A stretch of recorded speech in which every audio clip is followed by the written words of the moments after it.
So good morning to everybody, and I think because of the late night that many of us had, obviously it's evident in the numbers in the hall today. Uh, what I'd like to do is, we've got half an hour for this panel discussion. The discussion is about creating value versus valuations. Like to twist it slightly to make sure that we have a more intimate discussion amongst all of us. We've got one venture capital private equity investor.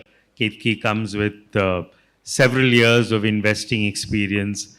We've had the opportunity to work as colleagues at El Caterton, where we made some great investments together. Harshil Salot, who's the co-founder of the sleep company Puru, of True Elements, all of them who are seasoned entrepreneurs who've built businesses from scratch. So given this opportunity, one would like to really delve into their minds in terms of the way they think about investing, the way they think about accepting investments, the pangs that they go through when building an organization, the insecurities that they face in the course of building an organization, the fears that they have, either out of a business not working out or running out of money. These are all genuine problems that startups face. And when you think about it from a VC or a PE's perspective, it's about, where do I make the best bet? Where do I get the best return from my investment? How do I make sure that I get an exit opportunity? How do I ensure that I'm able to help that company grow at the pace that I want to? And these are some of the genuine thoughts that actually arise in the minds of investors. So let me first start with the startups. And these are not startups. All of these are reasonably well-established companies at this point of time, but they all were startups when they began. And when they all began with an idea which could address the problems of consumers, an idea that could change the world. They began with a passion around that idea. They began to cobble together people to chase that particular idea. They spoke about it to their friends, their family, and made sure that they got together the initial investments to test out the idea. And then as they test out the idea, they realize that, hey, this idea seems to have some traction. Can we then start building out this idea? So I just want to take each one of them back into their past to kind of share some few thoughts about what were the concerns which were uppermost in your minds when you initially germinated the idea. Harshil, if you could start. Yeah, thanks, Bijou. So we started our journey about 4 years ago, and it stemmed from the fact that while we were becoming parents, Priyanka had a very, very difficult time sleeping. And we tried different solutions, and we realized that the quality of products available in India were not probably the same quality as you get in the Western world. And even the sales experience was broken. So that's how the idea started. We came across a very different kind of material, and we roped in Dr. Vijay Tripathi, who was a retired polymer scientist from DRDO. And together we embarked on a journey which we didn't know would lead to where, but come up with a completely different material which could step change the way people sleep and really, really step change the comfort in their lives. So that's how we started. When we started, obviously, we were not sure if we could scale it up, whether it would be D2C or offline. The idea was to develop a technology and really bring it to life. So we thought that we would be able to do it in 6 months, but it took 18 months of toiling in a research laboratory with 4 people, understanding what goes into making a product, and we made like thousands of mistakes, but they were all learning curves for us, and that's how the business was born. And I still remember at that point of time, we had a team of 5-6 people. We really didn't know how to go about it. And so we listed on Amazon and on our website, and suddenly we got an order of 5 mattresses on one day. And all of us, including Priyanka, including me, and the entire team from head office all went to factory to make those 5 mattresses and dispatch it on time. So obviously the beginnings have been very, very interesting, and we've learned and evolved a lot over the last 4 years. But yeah, there have always been different barriers and roadblocks in terms of capital, resources, the team, the kind of team that you want to build, and it has to be a journey to overcome them step by step. Sure, thanks. Puru, if you could just share your initial journey. Okay, so our journey started almost 12 years back, not 4 years. I mean, so this was 2011 is when we started. And how it started was not what it is today. I was in a P&G. I was working as a salesman there. I was taking care of grooming portfolio. The driver was essentially a factor of 3-4 things put together. One was obviously I was very overwhelmed with China as a market in terms of the consumer retail and consumer market, how people are always carrying a glass of hot water or green tea, and that sort of was very interesting. Along with that, there was also a demand, or there was a driver for us to sort of look at tea retail in India. That time, the models of Chayos were not there. It was CCD in very initial phases. But along the way, there was a personal challenge I had. I lost my dad to cancer just a year back before that. And that sort of prodded us. And when I say us, it's basically my co-founder and I, to sort of look at preventive healthcare as a space, saying how do you make sure people get conscious of health before it gets too late? How do you make sure people, because most of us have this tendency that when somebody around us falls sick, or when we fall sick, then we start jogging, then we start taking a walk, then we start taking preventive measures. That was a driver. That's how it all sort of put together. I said, okay, why, can we create that culture? Can we create that space where people are conscious about their health? We didn't want to reinvent the wheel, because we said rather than trying to create a brand, can we just sort of pick up brands which are actually healthy, which are good for customers? Can we create a supply chain around them? Can we create a GTM around them? And that was basically coming from P&G experience. That's how it started. So you can clearly see what it started and what it is today is very different. We've had, because it's a valuation and finance panel, so I should mention fundraising as well. We've had 3 rounds of fundraise. And in every fundraise, if I look back, I think the story was very different. It was not exactly the same. While people might give a lot of credit to vision and everything, I think every story was a combination of what we were building and what narratives people around us told that got us funds. So it was more about a combination of these two. I think eventually, as you mature, you sort of realize what you're building versus what you're raising funds for, and that sort of came in subsequently. So maybe that's happened. That's the maturity we've traveled in the last 10-12 years. Sure.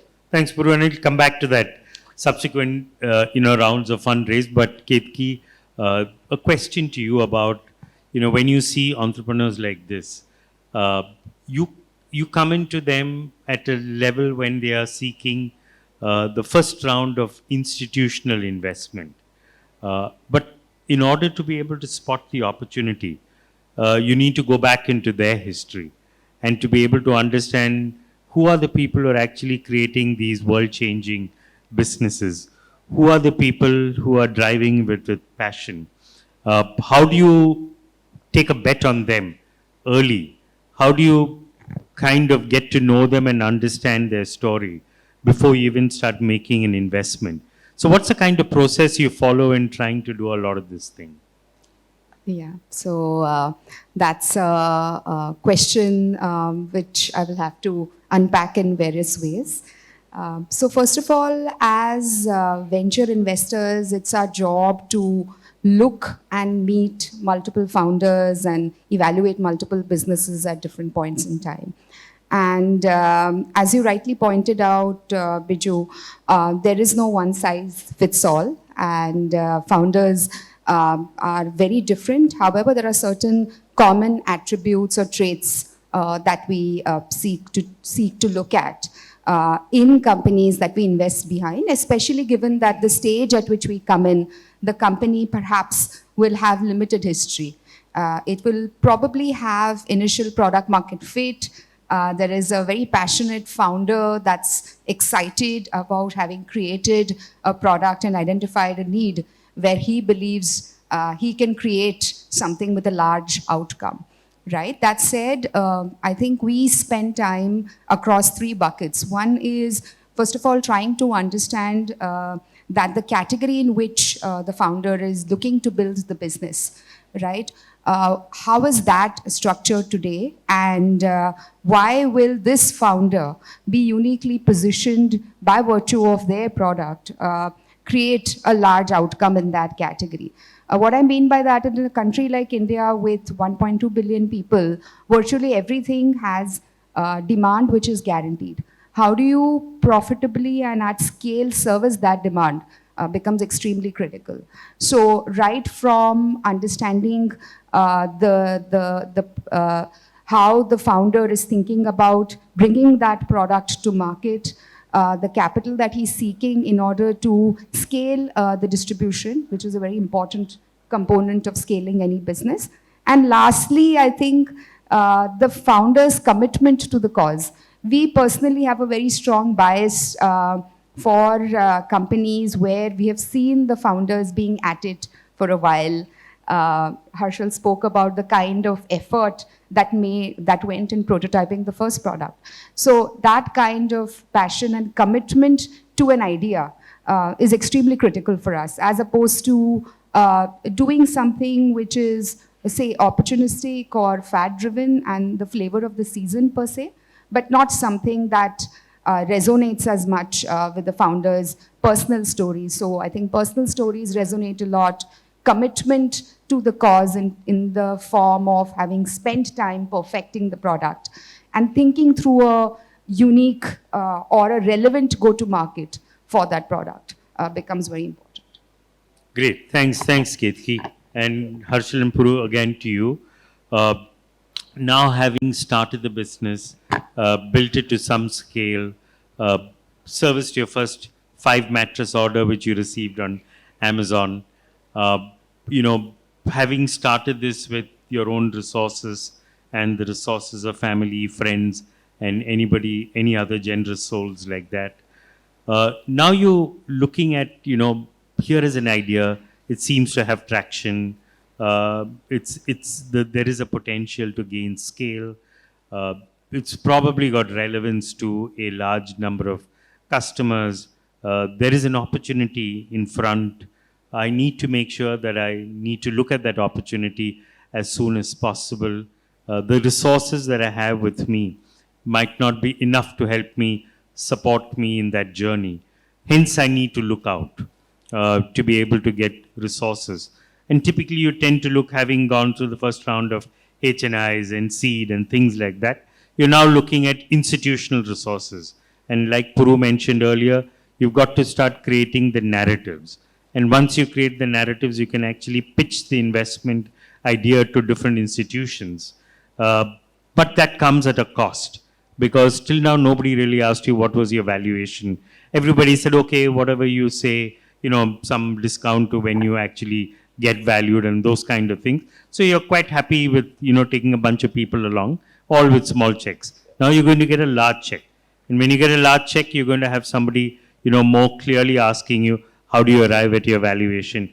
What's the long-term business prospects? You've got to create paperwork around it, etc., etc. So when you get onto that journey of actually seeking outside institutional finance, how do you decide how much do you need? How do you decide how much should I part with in terms of ownership? And how much should I give in terms of the decision making? So these are some thoughts that go through your mind, because all this time you've been doing it yourself, nobody asks you a question. But now you're going to have somebody actually ask you questions and even sometimes decide, at what pace you need to grow.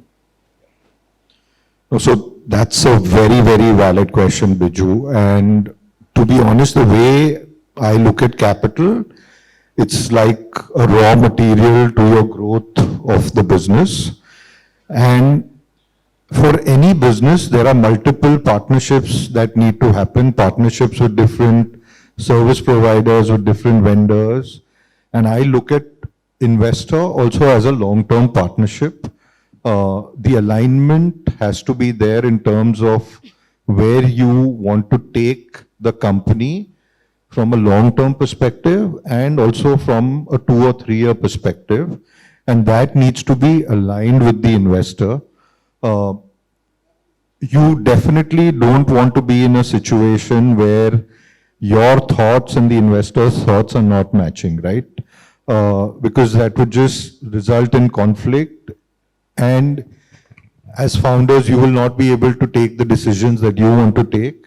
But at the same time, you also need to be mindful of their opinions, where they are coming from, and be humble to sometimes accept that maybe your thinking is not always the best, and where they're coming from based on their experience and expertise makes sense in many cases. So we look at it as a partnership in terms of valuation, in terms of how much you want to dilute. I would give more importance to the dilution.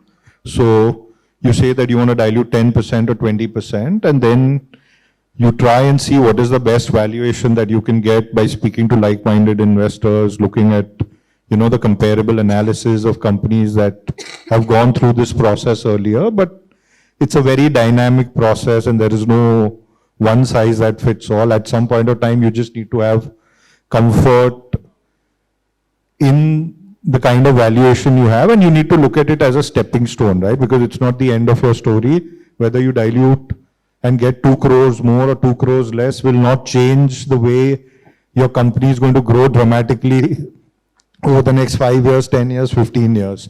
So the most important thing is to get a partner on board who understands and agrees with your vision at that point of time. Obviously, it is a dynamic thing and that can change, and then work with them like it is a partnership for the long term. Thank you. Puru, I think Harshil made this point about agrees with your vision at that point of time, and you talked about flipping the narrative several times during the course. So how did you go ahead and, look at choosing a financial partner? So I think the first thing it helped us, especially when you mentioned HNIs versus institutions. I think when you start a business, you are slightly more passionate. It's more about trying to build something that you believe in and start building it.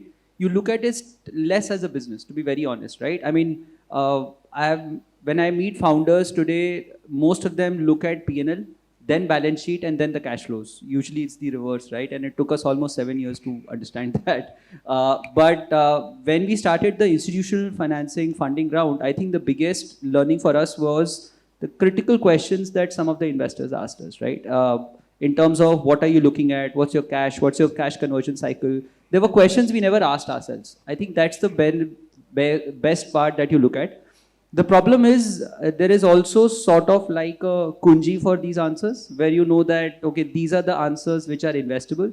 You might not know the real answers, you might not believe in those answers, but you start giving those answers. That's the challenge that, that was when I said about narrative. When you say, okay, I have to talk about how soon I will be EBITDA positive. I have to talk about how big can this get. I have to talk about TAM and not so much about SAM and so on. So it becomes more universally accepted answers. The learning is essentially what you believe. If you don't have answers, just be honest about it. We don't have answers. I think it's easier said than done, to be very honest. But I think for us, it was the second or the third round where we said that, no, this is something which is what we believe in. We have clarity. And if it doesn't go with the investor, it doesn't go. And the biggest learning we had was that when somebody said no as a fund, it was not a question or it was not a judgment of our credibility. It was more of alignment, as Harshil said, where they believe in their thesis versus whether we fitted into that thesis. It was more about that learning. I think most founders sort of end up judging themselves when they get a no heard from investors. That I think is critical for us as a learning. Yeah, and Ketki, if you were to look at their journey and then figure out what would you look at if you were to look at Harshil and Puru? What are the kind of things that you would evaluate to decide whether this investment is worthy or not at that stage, when you're actually coming in as an institutional investor? And where would you think you could add value to their journeys, and not specifically to them, but basically to an entrepreneur? Where would you think of the fund adding value which goes beyond money? Yeah, I think this is a very relevant question today, because as we speak, there are some 1,600 registered VC funds in India. So it is quite crowded, and it becomes very important as a VC investor to think about what is it you're contributing to the business beyond capital. Capital is a complete commodity, and as investors, and in our experience, discerning founders are spoiled for choice when it comes to identifying or partnering with the right kind of like-minded investors to take forward on their journey with them. So what we have seen is there are basically 3 C's, as we like to call it, in terms of what it is that makes the founders interested in partnering with a VC fund. One is cohort, kind of companies that the fund has invested behind, how have those companies shaped up? Because most winners want to be in the company of winners, right? So the cohort becomes very important. The second is the culture of the organization or the VC shop. Are they autocratic? Are they democratic? Do they consult and advise with their portfolio companies, or is it my way or the highway kind of a pattern? So I think the point that Puru and Harshil were both making, that it's very important to have the right alignment, belief which is shared in terms of the journey the business will take going forward. So I think that's where the culture of the organization becomes very important. And lastly, the connect. I think as VCs, our role is that of a canary in a coal mine, right? We are able to, because of our vantage point, see a lot of businesses, perhaps see a lot of macroeconomic trends and waves a lot before what, say, the business is likely to experience or go through, because founders are so busy executing day to day that oftentimes it becomes difficult to take a step back and get a larger perspective of what the next 3 to 5 years hold in store and what it is that you should be prioritizing over that period of time. So I think that is really where our perspective and insight becomes very valuable. And lastly, I think in terms of just the metrics, Bijou, answering your question, yes, a lot of founders, at least in the early days, are very focused on growing the business, focused on the P&L to make sure they're able to grow the business profitably. But how does that necessarily translate to building a quality business in terms of your cash conversion cycle, in terms of making sure your collections are stacking up with your revenue, making sure your channels are servicing you profitably? So getting into that additional layer of discussions and inquiry is something that we encourage our founders and engage with them on. Okay.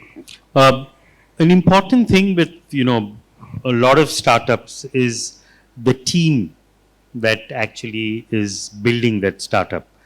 And while you might start in the beginning with 1 or 2 or 3 or 4 founders, co-founders, what you do realize as you go along and as your model scales up and as you keep, increasing the channels of sale, and as you integrate backwards in terms of manufacturing in some cases, or if you have to look at things like R&D and technology, is that you realize that there is only that much that I know, and there is a lot that I don't know, and the future is not as clear to me as the past has been. That's one.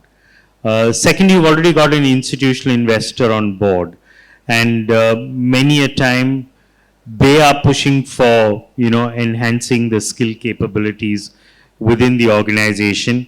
You feel that maybe dividing the leadership might be a challenge, given that you're already 1, 2, 3, 4 founders sometimes, and some of those people will take a less relevant role in the organization in the future. So there are lots of issues around, you know, people management, sensitivities, getting people to admit that they're not capable and you need somebody to support, etc. And you've got somebody who's put in money into the company and says that, you know, you've got to fill these gaps in terms of people capabilities. So how do you maneuver through a lot of that? Because it's not just about finding a person. It's about finding, it's about the sensitivities, it's about explaining, it's about, you know, painting the long-term vision. So how do you go through a lot of that kind of stuff? So Bijou, I don't think probably any of us have mastered it. It's still work in progress and we'll keep learning every day. And we keep coming across different challenges at different points of time and find a way to solve it. But what at least my experience has been, more than what the investor is saying or what you're saying, you need to be cognizant of the fact that as founders, if you really want to scale fast, it's not that you can do everything. You can have an understanding on some things, but if you want depth, you need to get specialists on board.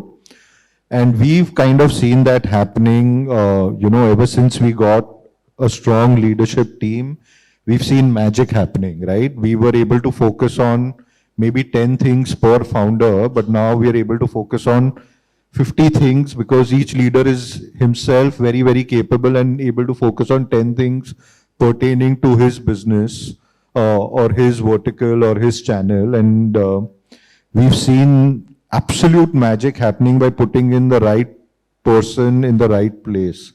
And to the credit of our investors, they were the ones who really pushed because they've probably seen that cycle play out across many of the companies that they've invested in. And in many cases, we were reluctant, but we took that step and we've really seen that play out very well for us. Puru? Okay, so, you know, we have this internal rule or internal heuristic that every 1.5 years our organization changes. You know, so there've been people with us for almost 10 years now. And we tell them that think of, and usually it happens in startups, 1.5 years is now, you know, especially for the Gen Z, that's the average tenure in organizations. So when we sort of highlight, we say every 1.5 years, imagine you're joining a new organization. If you were to join a new organization, A, the organization has to be slightly different, slightly better in terms of the environment, and B, you have to be better than what you were, you know, because every 1.5 years, when we look back, there are people who start becoming redundant to the level of organization that we are. And that is, you know, it's not just upskilling the current set of people, it's also getting the right people. So when you move from a startup to, let's say, a scale up, there are, you know, you move from small teams to large teams. You move from generalist to specialist. You start moving from one area of focus, as Harshil said, to multi-focus, multitasking. You also start moving as a founder to a leader, right? So I think I've seen a lot of startups, we tend to over-index the founder's capabilities or founder's ability. I think it starts getting redundant. You know, it starts getting less relevant. I won't say redundant because sometimes the founder can also be the bottleneck to growth. So I think the teams that you hire, the teams, when you look at specialists, if you have a roadmap and you think these are the things I don't have answers to, which I think is not an easy answer to acknowledge, saying, sorry, I don't know this. You tend to say, no, I know this, I will figure it out. And the kind of time that you will take to pick that skill up versus hiring somebody else, I think that becomes a differentiator for you. That I think is the reason to sort of look at building an organization. Along with an organization, the infrastructure and the systems also matter much more. I think we tend to sort of put those together and then help us. Good. Ketki, just taking on the last line from there, which is infrastructure and systems. So when you look at a company and you've invested in this company and you've invested on the business idea, and now when you're looking at their structure, people, governance standards, the advisory board, how do you look at actually helping this company kind of establish itself so that it has the capability to grow significantly over the next 3 to 5 years? Yeah, in fact, this is one area where I think funds can play a very, and do play a very active role in partnering with founders to kind of augment the organization and help improve systems, processes, as well as add the necessary talent. See, what happens is early on in the journey of a company, the founder is focused on growing the business, right? That's the whole purpose for the business to be there to begin with. And if there is a core team that's executing, often stretched in different directions. What we notice is a very common gap is typically in the finance function. That's because that's not really considered to be very critical to growing revenue. However, as the business scales, unless the foundations are strong in the form of the systems that are in place, cracks will begin to emerge. So I think that is where we play a very active role. In some instances, we actually help identify talent, even fronting some of those discussions, inviting high quality board members and advisors to the company to share insights. These could be domain experts, these could be individuals who have been founders or CEOs of large companies in their previous life and have important insights to share through their journey with founders that is usually beneficial to the founders. So clearly on the finance function side, on the advisory and board augmentation side, these are areas where we play a very active role, and we have seen the kind of transformational role that this has in the journey of the business. High quality talent attracts even better quality talent. Once people are very clear in terms of what they need to do and what it takes to succeed in an organization, there is a different energy and vigor with which people go out to fight in the marketplace. So all of these have very strong positive externalities and like a virtuous circle that comes into play, and yeah, that's very critical for any organization. Good. Thanks, Ketki. I know I've got a signal here saying that the time's up, but we can allow one question from the audience if there is anybody who has a question. So, Kumar, if you could reserve your right as CEO, there's one in the audience behind. So, you could pass a mic around. Just mention your name and the question. And there's one gentleman behind. Mention your name and to whom the question is addressed. My name is Vishal. I'm a very small businessman. Won't call it a startup, but it's a very small business. We have created something very unique and want to scale it up. Probably a question people may find it a bit stupid. In the business newspapers, we sometimes read a lot of news about an infighting between investors and the management. Okay, that is one. Another end, there are a lot of government schemes like seed fund, etc., etc. Okay, why people like sleeping company and this, you people find it easier to tap funds coming from VCs, where there is again a potential of some differences that may crop up. We even hear stories that some people claim that my investors have actually taken away my dream and I've been thrown out of a company. But there is an option which is available, that is government seed fund, etc. But there are a lot of government propaganda that keeps on happening. One of my products, we have just won the Ideathon of MSSB Ministry. So we are walking that path. So you both as startup founders, what is the pros and cons that you see from one end, the government side, and on the other end from VC? Okay, so thanks. I represent True Elements, in case you forgot the name. Incidentally, we've got two fundraisers, and you mentioned two statements which were very interesting. One was when you said the government is supporting, and the second is when you said they took away my dream. In our case, one of the fundraisers we had were from SIDBI VC, which was a welfare fund, social welfare fund, which is almost like a government fund, but they sort of invested in one round. And the other round where we had a strategic investment from Marico.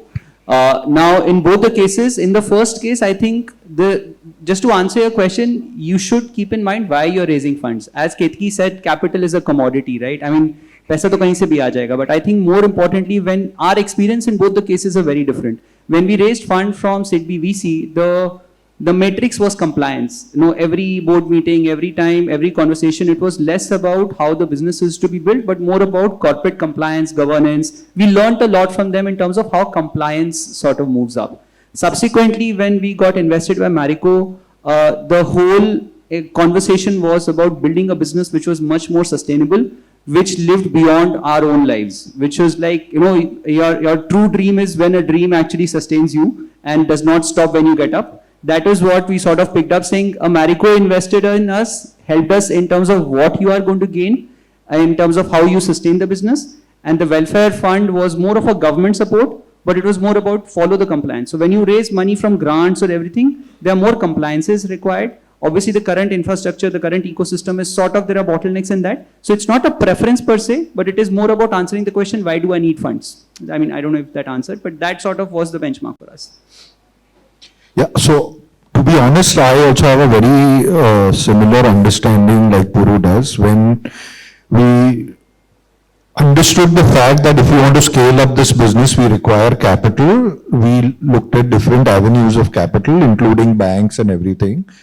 And then we realized that if you really want to be a D2C brand, you need to be part of that ecosystem. And hence we went to funds which were focused on consumer brands. One of them was Sixth Sense, one of them was Fireside Ventures, whom we eventually raised money from. And they opened a lot of doors for us in terms of understanding that ecosystem better, connecting us to the right people, right suppliers, right partners for different things. And at the second stage of our journey, we really wanted to leverage the omni-channel experience, and that's why we got Premji Invest on board, because they have a lot of experience in working with companies like Lenskart, Fab India, ID Fresh, and we wanted to get a lot of learnings and understanding from them, and that we felt could really help us step change the trajectory of the company. Bijou, I have a fast question for Ketki. Sure. Very, very rapid question. I want to ask this because there are lots of people here, businessmen here. When you invest, or any investor invests, what are the two things that you think are traits, personality, or a value system that you would kind of go towards investing? And what are the things that will tell you, oh, that's not right, let's not invest? Two of this, I think, would help, because we hear stories every day of some of the large companies, large private capital invested companies not doing so well, because I think there is a problem with the way the investors are looking at the business. So just tips for people to know and live by. Maybe they start off something and then they don't live by it. That's the other possibility. Right. Yeah. So, if I was to break down, I would say two common traits that we've seen with founders. I think the first is, and this is a bit cliched, but I think it's a absolutely necessary criteria for the founder to be very focused on product and the consumer, right? So how intrinsically or implicitly they're able to understand and relate to the consumer and identify what is it that will help them make money servicing that particular pain for that consumer. That becomes extremely important. If that doesn't exist, then we feel the business then is not on a very strong foundation, right? What I spoke to earlier, which is, say, something which is fad-driven, something happening in the US, maybe we can attempt to tweak and introduce it in India. So those are not the kind of models that appeal to us. So we like it if the founder has spent time really understanding the consumer, the pain that they're going through, and why their product will solve that. So I think that the first is implicit knowledge of the consumer, whose problem you're trying to solve with your product. The second trait that we look for is resilience. A founder's journey is filled with a lot of ups and downs, more downs than ups, right? So there will be constant periods of having to face rejections, having to face some kind of setbacks and you're back against the wall sometimes because of lack of funding, sometimes because of important funding related decisions that Bijou was talking about earlier. So having the resilience to keep going and to persist, right? Because all of these individuals are very well qualified, esteemed, they can get very attractive, high-paying jobs, if they were to go back. But if they choose to kind of continue and persist, that means there is something that's driving them, which is not very obvious. Obviously, wealth creation, legacy is important, but there is something that's like driving that desire to create something big. So I think that resilience becomes very, very important. I think the flip side to it is the negative trait again.